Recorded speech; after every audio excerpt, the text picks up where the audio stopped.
So the biggest thing is getting it up.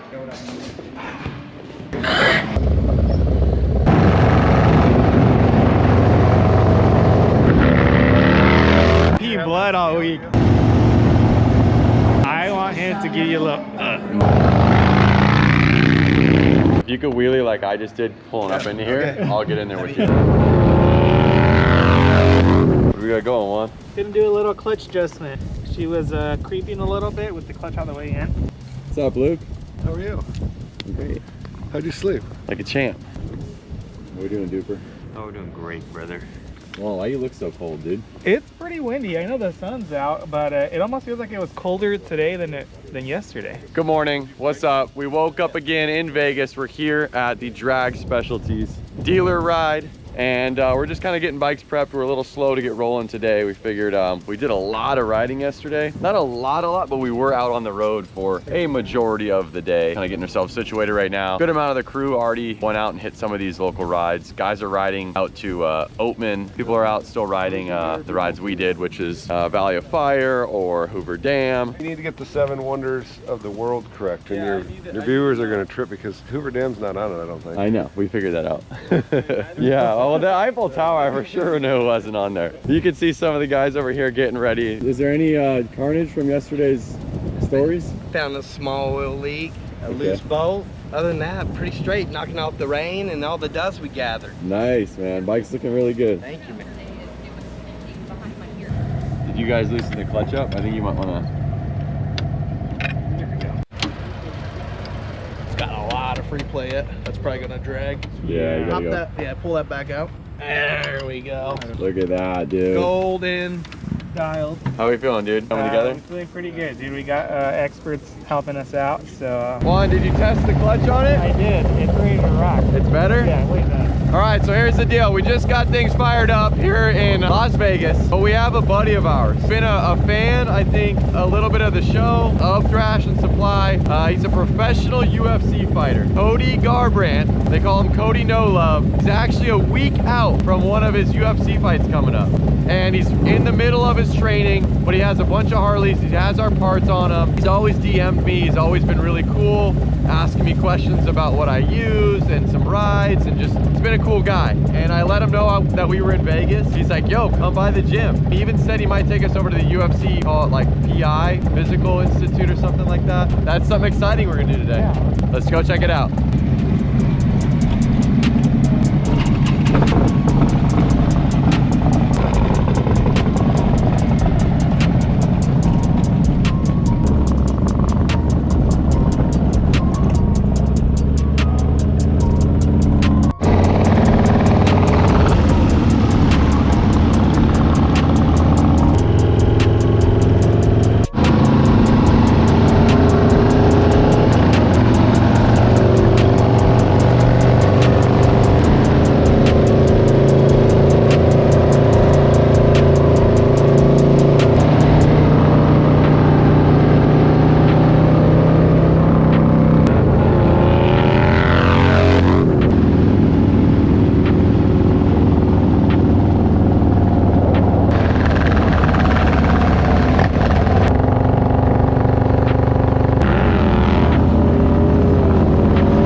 All right, so we just pulled up to Project Wellbeing. This is, Cody does some of his training. If this is like a place where he actually fights, or if it's more like, what's up, Juan? You getting in the ring? Let's go. Let's go find out.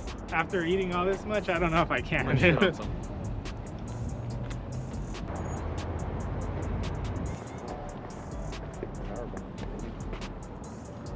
All right, so we're guessing that this is his bike because he's in the gym. We walked in there and it was like a proper workout gym. Everyone was looking at us. As in you didn't look like you were ready to work out? Yeah. Like, yo, we're here looking at your bike. We walked in, but we didn't realize. Everyone stared at us like, what the hell are you doing here? All right, so he's finishing up his session and he'll be out. Cool. What up, Lance? Good to see you. Yeah, Cody, nice to meet you. You know Drag Specialties? Yeah, okay. So they do like this yearly dealer vendor ride. There's a bunch of us out there at Weston Lake, Las Vegas. It's kind of like out of town. Okay. Here, why don't you introduce yourself to the vlog? We're filming. Have you ever watched our vlogs? Yeah, oh yeah, all the time. All right, Yeah, so introduce yourself if they're a rider and maybe they don't follow you, Cool. kind of who you are. So everyone, it's Cody Garbrandt, former UFC World Champion. I'm here with the Thrashin crew. It's fight week for me, so they're in Las Vegas. We were able to link up finally. Huge fan of them, their products, their vlogs, so happy to be a part of it. Do a little ride to the UFC Performance Institute. Cool, I'm excited. I know he was really stoked on it when I brought it up. These boys are from Fueling. Okay. Obviously, you know Juan and I's story a little bit, but yeah, we were just super stoked, and I was like, hey, I'm gonna hit him up. We're in Vegas. Let's go see if it's around. And I knew it was your fight week, so I was like, I don't know if he's gonna be, you know, so stressed out and busy or what the deal was. Yeah, you know, riding, it's sort of stress relief, so let's get on the bike and just focus on that, you know, like the fight's on Saturday, so that's why I gotta focus on Saturday, that's it. So day to day, you know, it's first, you know, each workout, recovery, cutting the weight down, that's the biggest thing, you know, it's always a stress, you know, making the weight. Once you make the weight, then it's all right, you know, weight's done, just go out there and fight, you know, whatever happens. What happens. days do you have to make weight? Friday morning weigh-in started at like 9 to 11, so about 2 hours. So the earlier the better. Yeah, you get a weigh-in, so you weigh in say in the morning, you don't fight till, I'm the co-main event, so I probably won't fight till 7 the next day. So I'll just get to eat, refuel, hydrate up, eat, relax. Yeah, just wait to get in the fight. And what are you weighing in at? What do you walk around at? Normally 155, 160. Like this last 3 days, my food intake has cut in half, and I'm like definitely feeling. I'm like, oh man, I woke up this morning, I was telling my girlfriend, I was like, wow, she's like, yeah, you're literally cut in half. Like, what do you think? What do you normally eat? Like I see you eating ice cream all the time. Yeah, so I do straight up. I'm like, all right, homie, you eating ice cream every night. Earlier in the camp, like it's hard for me because I'm doing so much cardio. Yeah. To keep the weight on until it drops, like it plummets so fast, like the first like month of camp, because I'm doing so much cardio and getting the body. I always like to get ahead of schedule, because in case something happens, you might have to take a week off or 3 days for, you know, who knows, fighting every day, you're like, something can happen. So I like to try to get ahead of the curves, and where I'm not having just a fat camp, which means I'm not just cutting weight to make the weight for the fight, you know, so I'm able to use skill. I don't have to worry about just, I have to go run. I have to go run before the workout. I have to go run before sparring and do cardio. Just focus on the skill work, you know, building the skill in camp. You know, so out of camp, I do the same thing. I eat basically the same thing. I have like an 8-week meal plan. I work with my dietitians there at the UFC Performance Institute. Phenomenal guys, very scientific. You know, we do body fat, you know, mass, all this testing. So more than just old school wrestling, you're gonna cut weight and run to make weight. So this is a more healthier way to be sustainable and have longevity. 4,000 calories on a normal day, and then right now you're at 3,200. I'm at 3,200 calories. That's normally. Normally, yeah. So and then 1,500. Yeah, maybe. Yeah. I mean, I hit, so after I stopped riding professionally, I gained 30 pounds. And I was up to like 168 was the most I saw on the scale. And then I did a 12-week deal where I just like cut, dropped alcohol, dropped everything like that. I was able to drop 30 pounds and I just cut the whole time. It was crazy. So I went down to 135. Now I'm like walking around at 145. 135, like people were asking me if I was sick. Oh, really? Yeah. I see it now like in my face, like everyone's like, oh, you're looking skinny today. I'm like, oh, it's only Monday. I'm like, dude, wait till I get down, you know, 15 more pounds. And you're what? You're about my height? 5'8". Let's get in the ring. We be mopping y'all before. Yeah, I'm excited. Thanks for coming out and meeting up. Intimate, because everyone doesn't get to see fight week. Usually fight week's all cut off besides like, you know, press conference, media. We have media obligations. Like after I do my workouts today. It's my last workout today. Let's go check out your bike real quick. Got the torque back on because I always carry my gear, shin pads, boxing gloves. You have some in there right now? I don't think, I left them at the gym because I came here, but I got some gloves here. Nice. Always ready, you don't know what's, you know, these mean streets of Vegas, bro. I have my mouthpiece here, jump off the bike, ready to go. What we got here? Yeah, dude. Thrashin. You got a couple other bikes? Lowrider ST. Okay. Thrashin parts. A lot of actually Thrashin parts on it as well. Supposed to have this 91 FXR delivered this week, but they're wanting. I'm gonna tell them wait till after the fight.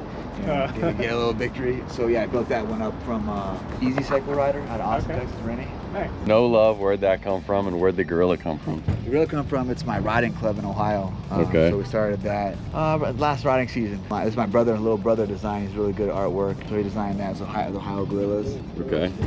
Where'd no love come from? No love came from my uncle. He's my boxing coach. He's trained me since I was a kid. Just one day I was in the gym and he trained a lot of pro fighters, and I was sparring and boxing. I'm 12, 13 years old. And this kid's in here, you know, showing you no love. Like, you know, he's 12 years old, beating, you know, growing, you know. So the next day I came to the gym and the guys like, oh, here comes Cody No Love, you know. So it just stuck. So nice. We took it, Cody No Love.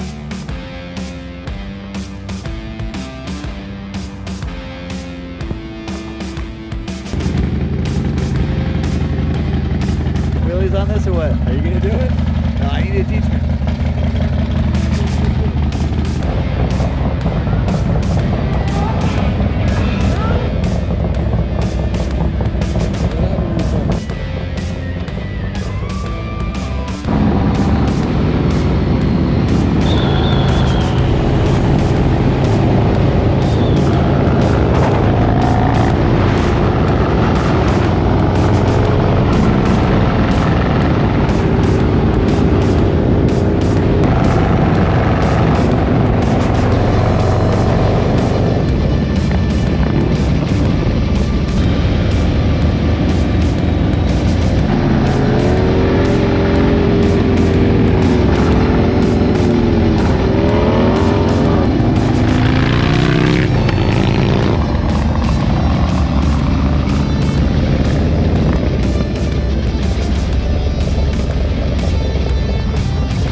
Hey, looks like we're getting the full treatment. We got the gate that opened up for us. So what's up? What do you guys do here? So this is the UFC Performance Institute. So we do all of our training, dietitian, the cafeteria. This is the headquarters. So this is there's 3 in the world. This is the headquarters in Las Vegas, Nevada. And you said that not a lot of people get to go in here, especially during fight week. Not at all. Yeah, it's very locked down. It's super busy. So how'd we get this treatment? I don't know, man. I think he gave me the 50% off the parts. That's probably why.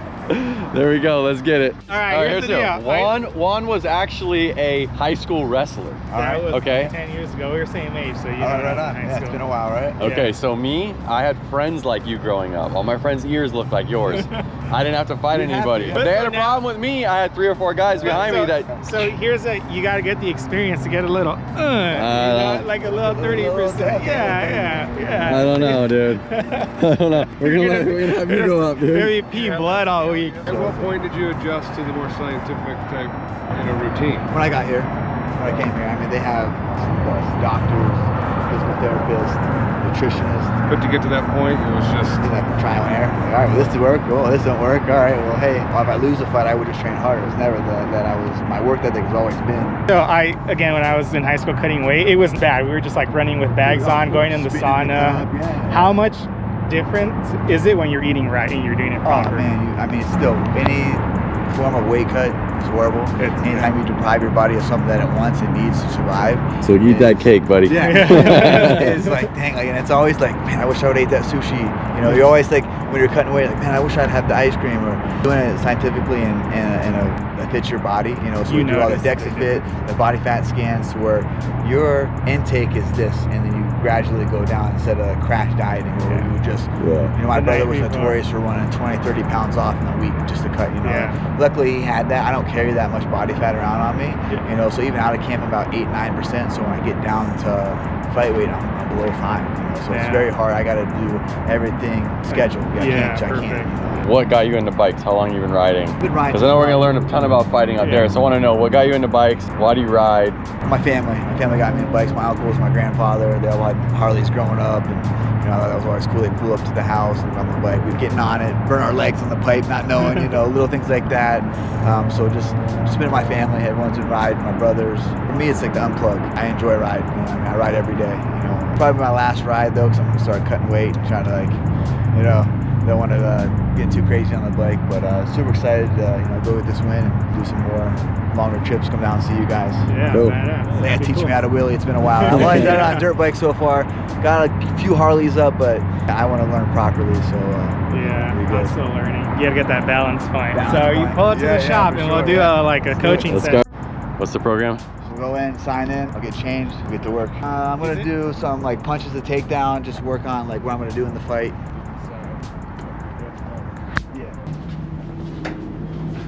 You guessed.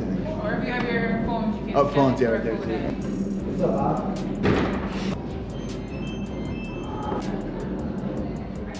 All right, so we are UFC Performance Institute. Fight week, so it's a busy week for everybody. Everyone's flying in from different parts of the world to dial in and get ready for the weight cut, the fight themselves. Here we have the nutrition station. So lovely girls, Maya and Ava, hook us up with smoothies, protein shakes, any supplements that we need, cages, floors. Just the Hall of Fame. They have all the UFC fighters that fought that are worked up in the Hall of Fame.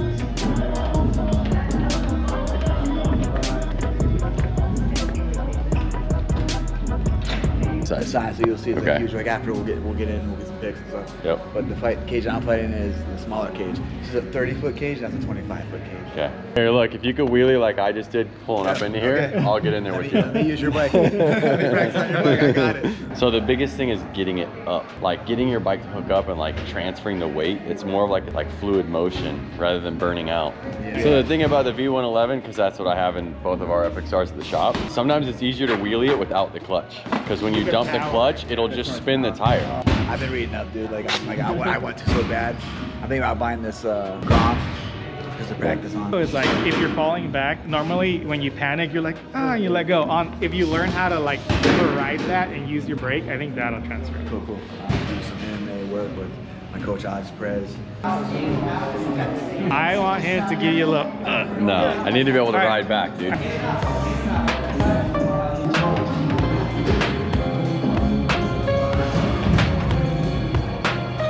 You're gonna get a little. No. A little.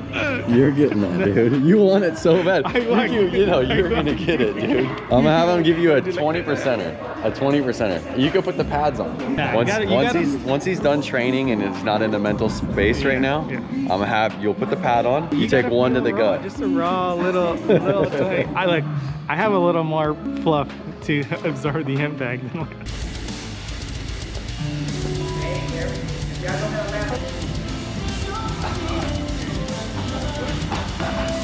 And when you stay right in front of them, that you're waiting too much. Hey, you're gonna be there for maybe a second or two and then step over. I don't think this is right. I was bred to be a fighter. That's my calling, my passion, something that wakes me up every day. To go do this every day, multiple times during the day. Sacrifice so many things, so as it gets closer and closer to the fight, I get more excited, more thankful that I made it to the fight healthy, hungry, and ready to go get a win. Second one today? Yeah, second one today. Well, actually third one, but second, yeah. 2 hard ones. Getting that big cage, man. That's me and you, he said. All right. Now what I'm gonna do on this next climb up the mountain, I wanna help out a lot of kids that are like me that believe and maybe not necessarily had the mentorship or the mental fortitude. Even though when I was a world champion as well, I didn't have that. I just was very blessed with speed, strength, explosiveness. Doesn't matter how good you are, how skilled you are. You don't have the mental mindset. Once in the 3rd, 4th, 5th championship rounds, the fight starts when both fighters get tired. That's where the true test of the line comes out of you. Like, hey, let's think, getting out of your comfort zone too. Yeah. I was a world champion. I stayed in my same place, and I went on a little skid. I lost 3 fights from world champion. Man, I thought it was a nightmare I was living. Right? What was I willing to do? Flew across the country. I went to Jersey, staying in an apartment, away from my son, away from my family, away from the comforts of my bed, food, everything. See how hungry I was. I was already at that. I was a world champion, and I lost. So I was like, what am I willing to do? Go back from what got you there, the grind. I remember sleeping in a dorm room with 12 people from across the world, Australian, Japanese, Canadians, like all these people that were just doing a 1-bedroom studio in California when I first got out there. I'm like, this isn't gonna happen forever. This is gonna be how it's gonna be forever. I'm gonna grind, get my way to the top. Year and a half, I was in the UFC 5-0, and then I was like, all right, I'm in the UFC, it's time to go. I'm not gonna sit back there. All right, hey, I made it, I'm cool, I'm in, like, look at me, no, I wanna be the world champion. That's what, kept me driven at the end of the light. And then my darkest times was having Dana White strap the belt around me, Bruce Rubber say, Anu, world champion, That's something I focus on and just went over in my mind so many times. That picture, that image, replayed. Ultimately, when that was around my waist and it happened, I felt like I lived this a million times in my life. I was outside of my body watching this all happen because I played it over again. It was surreal, amazing, what I was able to do. And then everyone asked me, how does it feel? I'm like, you know, not to sound cocky, but I knew I believed in myself to obtain that and do that. It was like, oh, you're the world champion now. A lot changed, you know. For me, I was What year was that? That was 2016. You know, I was 25, 11-0, beat one of the best bantamweights in the world. Great performance, you know, a lot of unmarked check things in my mind, like can he go 5 rounds? Can he hit a guy that's basically self-proclaimed Houdini inside there, you know, a guy that's one of the best bantamweights that beat all my teammates, has only lost 1 time ever in his career. The guy you beat. The guy that I beat, yeah, so he's the best bantamweight, Dominick Cruze, you know. This sport is the highest of highs and the lowest of lows. Yeah. For me, it's finding that balance. Never too high off a win, never too low off a loss. I don't know. What does that mean? Like, how do you get into the UFC? So UFC is like the NFL. It's the premier league of fighting. Being in the UFC, that's what everyone strives to do. But like what to so get for you in? to be there, you have to be pro. Anyone can be pro. You come pro after amateur career, go into pros, then you have to work your way and you have to, you know, fight talented guys around the world to get in. And then the UFC has matchmakers. Usually matchmakers will scout you, like, hey, we think you're ready for the UFC, we'll give you a contract, sign you. Or now they have Dana White Contender Series where Dana has, you know, the best fighters in the world fighting for each other, and if they impress him, they get a contract to the UFC. Gotcha. So it's working your way up. And then can you get kicked out? Oh, you can get kicked out for sure. Like, yeah. I guess, like, what is it to stay in? Like, obviously you do some dumb stuff, you might get kicked out. Yeah, I mean, like anything that they're not pleased with, you know, obviously you have to be, can't be a jerk off, you know, going out and getting DUIs and crazy stuff, right? Yeah. So yeah, just be a stand-up, you know, person. But after you lost 3 times, you don't get kicked out. Yeah, no, some people do, you know what I mean? But one of my old teammates that left the team and ended up, you know, in a good fight and beating me twice. And he came back my 3rd fight with Pedro Munoz, getting beat by him. It was just, man, I just felt like I was going through the motions. So like, what was I willing to do? I always train hard, you know. It was like, oh, we're training hard. Every fight was train hard. My body still wasn't, you know, feeling good after just putting more work in. It was like, what am I willing to do? So I moved, left the comforts of my home, you know, see how bad I wanted it. You know, if I can go across the country. That was after. That was after, you know.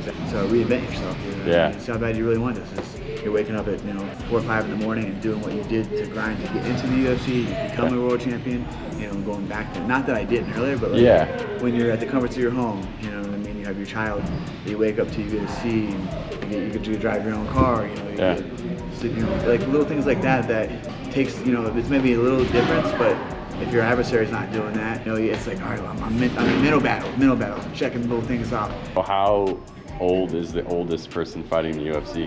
Like, how long could you keep doing that? The older ones are like 44, I think the oldest one. 44, 45. Do you vision yourself climbing up the mountain a couple times, I plan on going on Thrashin road trips in a few years, you know. That's what I want to do.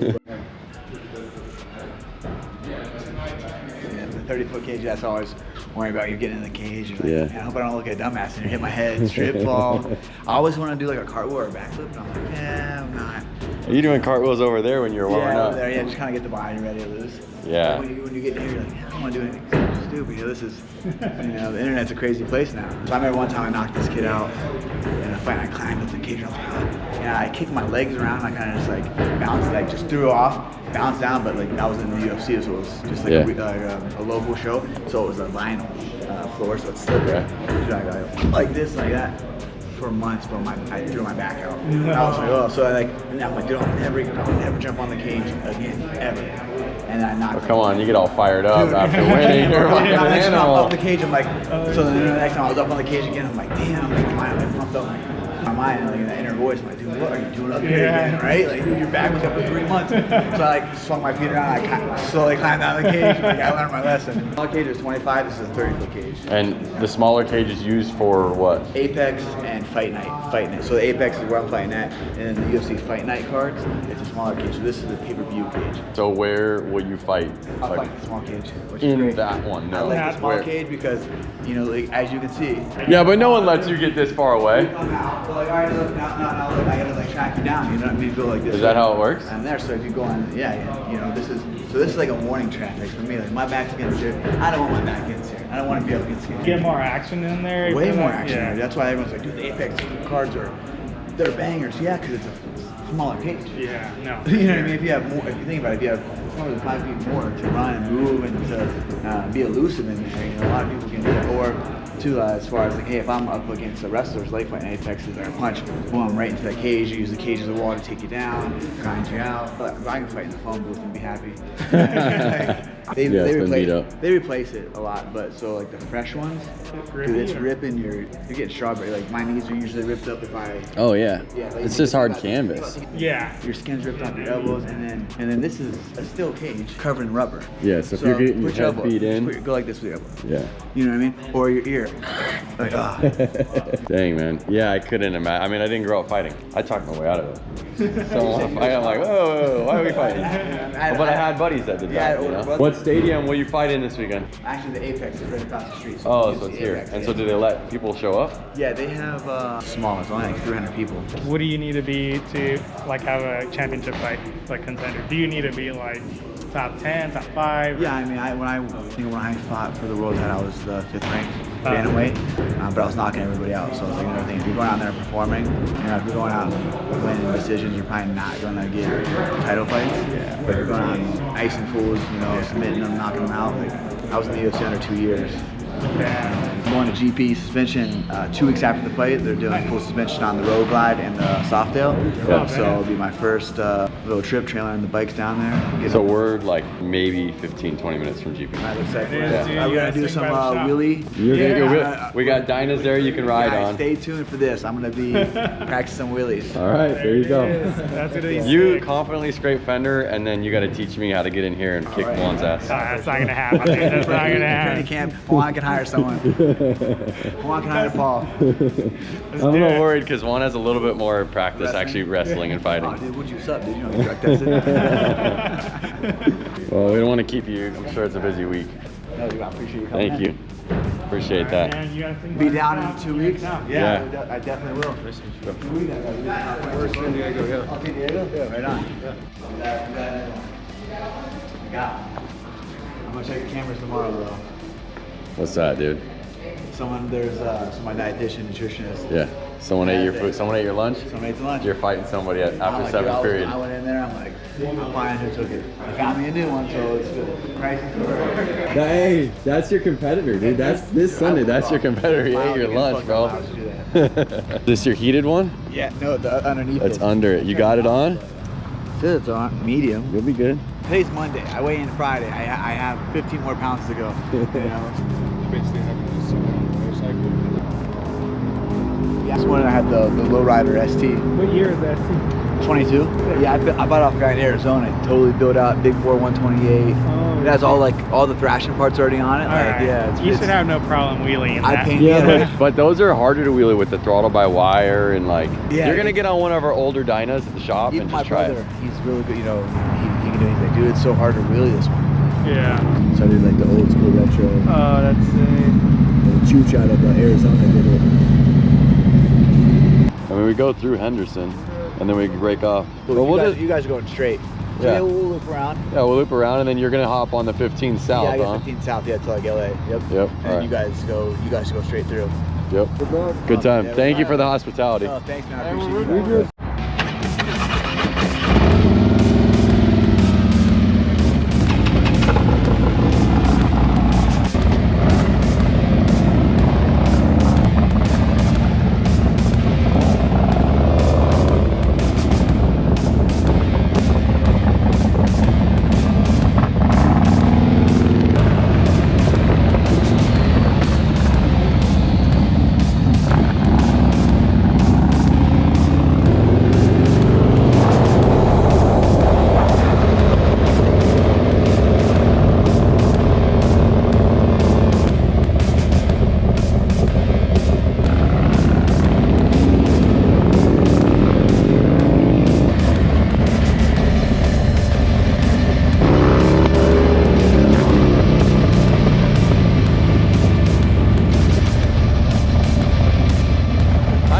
California, we would already rode to the front of the light.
All right, guys, that was a really cool opportunity. I know it wasn't the longest ride in the world, but I really do love when I can, or we can, share and like connect other industries. Yeah. And show, you know, a professional UFC fighter who loves and has a passion for two wheels. And he watches our stories and he watches our vlogs and he's always liking our pictures. And then it's like I go to his page and he's a real badass. Yeah, you know? Cody is definitely a legend in the sport, and it was rad. He was, you know, he was nice enough to take time out of his busy day to show us, and this is fight week too. Yeah, which dude, is he's like, fighting. It's Monday right now. Yeah, he's fighting in 5 days, and he's already started dropping weight. Yeah. Today, what do you say? Wednesday was his last day he'll train, and either way, and he rode his Harley in so that he could ride us from his physical training gym to then to his fight gym, give us the time of day, show us. That was super grateful. I'm hopefully he's watching this after his win this weekend. So thank you guys so much for hanging out. Vegas has been a blast. I had a blast. That was definitely a highlight of my trip. I'll remember that forever. I want to go back. I want to see him fight this weekend. I know, I'm freaking hyped. Maybe we'll get to not this fight, but I mean, we're gonna be watching, but would like to go see him live. Yeah. All right, guys. Well, with that being said, hope you guys enjoyed this vlog, and we'll see you guys on the next one. See you later.